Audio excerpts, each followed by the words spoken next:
אני אלעד ערק, והמיזם שלי יפעיל לקרישים את בלוטות הטעם.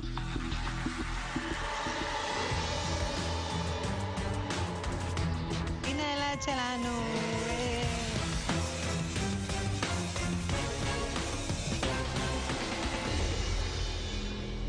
שלום, אני אלעד ערק, אני בן 30, אני מייסד והמנכ"ל של קובבה, ואני חולה על אוכל ביתי. לפני שנתיים הייתי בתקופה הכי עמוסה בחיים שלי. הייתי סטודנט לתואר שני בכלכלה, ובמקביל ניהלתי עסק של לינת תיירים בתל אביב. לא היה לי כל כך הרבה זמן לעצמי, והרגשתי שאני ממש מזניח את הבריאות שלי. התזונה שלי הייתה רחוקה מלהיות טובה. אכלתי כל הזמן ג'אנק פוד, רק כדי לסבוע. ניסיתי למצוא זמן לבשל, מה שלא היה ריאלי באותה תקופה. ולאמא נמאס להכין בשבילי קופסאות עם אוכל מגוון לכל השבוע. אני גר בשכונה של משפחות ומריח את הניחוחות של התבשילים מהסירים, ואז עלה לי הרעיון לבקש מהשכנה ליליאן, שגם ככה מכינה אוכל לכל המשפחה לכל השבוע, להכין בשבילי אוכל, ובכך אני אקבל אוכל ביתי טעים, וליליאן תוכל להרוויח כסף נוסף. אז כך קרה, ולפני שנתיים הקמתי את קובבה, פלטפורמה המחברת בין שכנים בשלנים ללקוחות הרעבים לאוכל ביתי. אנחנו פועלים בכל חלקי הארץ, ויש לנו כ-120 בשלנים ביתיים מכל שכבות האוכלוסייה. מצד הלקוחות הרעבים שלנו, הם נכנסים לאתר ויכולים לראות מי השכנים הבשלנים באזור שלהם, ולהזמין אוכל ביתי, טרי וטעים, ישירות לבית, במשלוח או באיסוף עצמי, ובככה לחסוך בזמן יקר של בישולים ושטיפת כלים. כיום בקובבה מתבצעות כ-600 הזמנות חודשיות, כמעט ללא הוצאות שיווק. ממוצע גובה הזמנה עומד על 350 ש"ח. המודל העסקי שלנו הוא קבלת עמלה מכל הזמנה המתבצעת באתר. העמלה מתחלקת שווה בשווה בין הלקוחות הרעבים לשכנים הבשלנים, ועומדת על 18%. אנחנו פועלים בישראל, אך אנחנו מכוונים כרגע לשוק האנגלי ולאחר מכן לשוק בארצות הברית. אני מבקש מכם 600,000 ש"ח, תמורת 15% מהמיזם. הכסף ישמש לפיתוח אפליקציה בנוסף לאתר ההזמנות הקיים, הרחבת תקציב השיווק שלנו ולהתחלת פיילוט בשוק באנגליה. חייבים להשקיע. אז אני אשמח להראות לכם איך האתר עובד. בוא נלך על תל אביב, אני צרת עם השכנים שלי. תל אביב? יאללה, בוא נלך על תל אביב. אני יכול לראות מי השכנים באזור שלי, לראות איזה סוגי מטבח, מתי הם עובדים. אני יכול להיכנס לדף הפרופיל של הבשלנים, לקרוא על הסיפור האישי שלהם, לראות תגובות של לקוחות קודמים, לבחור את המנות. גדול. אני בוחר אותם. זה נראה ברמה ממש גבוהה. איזה שפים בעיקר עושים את הדברים האלה? יש לנו גם בשלנים חובבים, גם שפים. תוך כמה זמן זה מוכן? יש לנו בשלנים שממש תוך כמה שעות אתה יכול לקבל את האוכל, ויש כאלה שרוצים התראה אפילו של יום או יומיים מראש. מה היא רואה בצד שלה? כי הרי היא צריכה לאשר את ההזמנה, נכון? היא לא מאשרת את ההזמנה. אם המטבח שלה פתוח, היא חייבת לקבל את ההזמנה. אז כמו אובר, הטלפון עובד, אז... לגמרי, יש להם כניסה לממשק שלהם, בטלפון, רואים את כל ההזמנות שלהם, יכולים להוריד מנה מהמלאי, לשנות את המחיר. מי מתמחר את המנות? הבשלנים מתמחרים את המנות, אבל יש לנו צוות שמסייע ומייעץ להם על כל המחירים. אתה יכול לדבר טיפה על תחרות? יש מיזמים מתחרים שפועלים גם יותר שנים מאיתנו. בארץ או בארץ בחו"ל? גם בארץ וגם בחו"ל. בארץ כבר עקפנו אותם במספר הבשלנים, הייחוד שלנו זה באמת ההזמנה מהשכנים.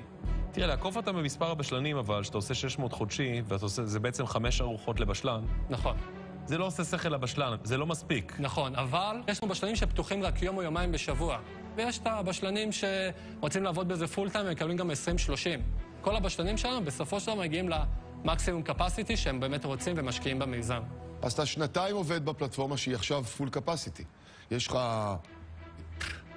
600 הזמנות, עם מחזור 200,000 שקל לחודש. נכון.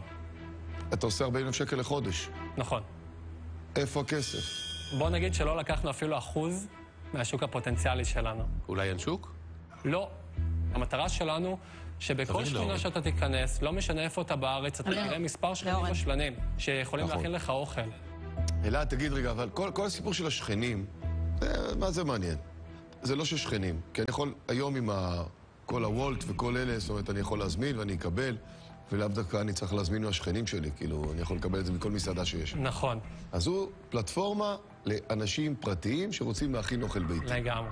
אין פה משמעות לשכנים, מכיוון שמילא זה אני אזמין יומיים קודם. אני לא יכול להפיל עליהם עכשיו, תתחיל לצלי, ותוך דקה זה יהיה מוכן. יש משהו מאוד מהותי, ובוא אני אסביר אותו.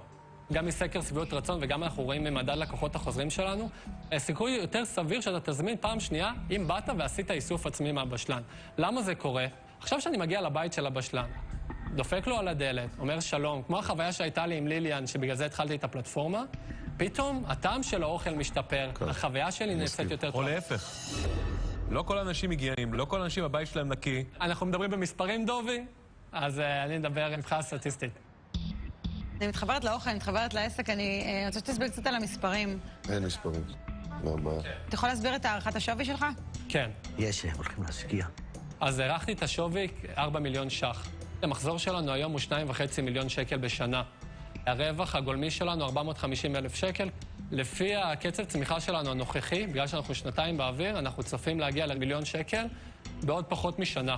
מה הקצב הצמיחה? כמה היה בשנה הראשונה? 200,000. לפי המכפילים של השוק הנוכחי, אז נראה לי זה ואלואציה מאוד הוגנת. בוא נדבר על הלקוח שלך, שהוא לא... שנה זה לא קל מעט לדבר מדי. על רשלנים. זה לא טוב לעסק צעיר.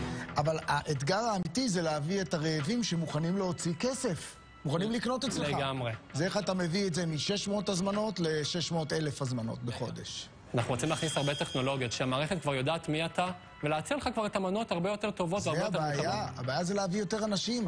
איך מביאים עוד אנשים? כמה היום אנשים נכנסים לך לאתר? 4,000 אנשים בחודש. שזה מספר קטן.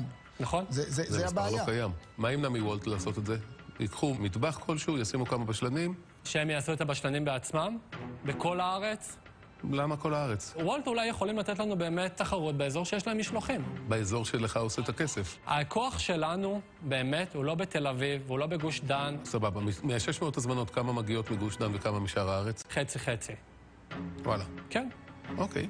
anyway, אני את כספי בתחום הזה כבר הפסדתי, באנגליה לפני כמה שנים, לא הרבה למזלי, הכל בסדר, אז אני מרגיש שכבר תרמתי במשרד, שיהיה המון בהצלחה, אני בחוץ.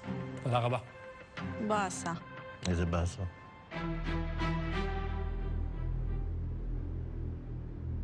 תראה, אני מאוד אוהב את הרעיון. אני רואה למה זה יכול להיות ענק, גם בישראל וגם בעולם, כי it makes sense. אבל אני חייב להגיד לך שאני ראיתי לא מעט פרויקטים כאלה. גם בארצות הברית וגם בארץ. גילוי נאות, נפגשנו בעבר וסיפרתי לך על המיזם הזה. אתה נפגשת איתי? נכון? וואו. לא, אין שום סיכוי. הייתי במשרד שלי של יזמים. אין שום סיכוי. זה היה לפני שנתיים, אתה הגעתי עם אשתך למקום של היזמים במרכז תל אביב, במה זה 9? אמרתי, יאללה, בוא נעשה לו פיץ'. נו. ומה היה הפידבק?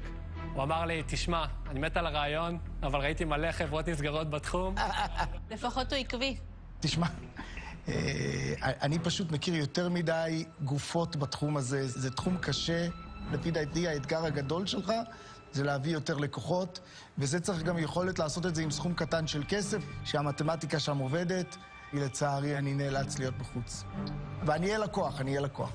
תודה רבה. אחרי 2.5 שאני מדבר על מספרים כאלה, יש פה בעיה שאין מקום כל כך למשקיע להיכנס לזה. זאת אומרת, אתה יכול היום להמשיך בקצב שלך, לגדול באופן אורגני. אני גם לא רואה יציאה מהארץ. יציאה מהארץ זה הרבה מאוד כסף. מה אתה חושב, שבאנגליה מישהו מחכה לך? בגלל זה אני בחוץ, אני חושב שכרגע אין פה צ'אנס להרוויח. חבל. אלעד. יש פה הרבה דגלים אדומים. אני מאוד סקפטית לגבי חו"ל. אני מכירה מארצות הברית, מקליפורניה, רגולציה מאוד מאוד כבדה בנושאים האלה. קצב הגדילה שלך לא מרשים כמו שאתה חושב שהוא מרשים. בכל זאת אנחנו בפי 2, ובתחילת הדרך אנחנו אוהבים לראות איזושהי פריצה כזאת. למה אנחנו לא מתפוצצים כאן? עם זאת, אני רוצה לתת לך הצעה. יש. אני אשמח לתת לך את 600,000 שאתה מבקש, אבל אני רוצה 40% מהמיזם. וואו. תודה רבה על ההצעה. אני אשמח לשמוע את דובי. תן הצעה. בהתחשב בסיכון, ההצעה שיסמין נתנה לך היא הצעה טובה. אני לא אכנס למלחמת מחירים על משהו שהוא לגמרי על הקסקס. ואני לא אתרפד לה, אני בחוץ. תודה רבה. 40%. 40%. No brainer מבחינתך. No brainer. 40%. אתה היום צריך 600,000 שקלים, עושה לך יותר מאשר הדילול. חוץ מזה שיסמיני גם, אתה יודע, היא מעבר לכסף, נותנת לך עזרה בהרבה דברים שאתה תצטרך. זה איך מקמטים את זה בכלל. יכול להיות שהעזרה שתיתן לך שווה יותר מהכסף שהיא תיתן לך. זה הפרויקט חיים שלך. 40%. רגע, אתה אומר לו לקחת או לא לקחת? לא, אני אומר לו להתרכז טוב טוב. אני מרוכז. קח את זה. וואו, אלעד.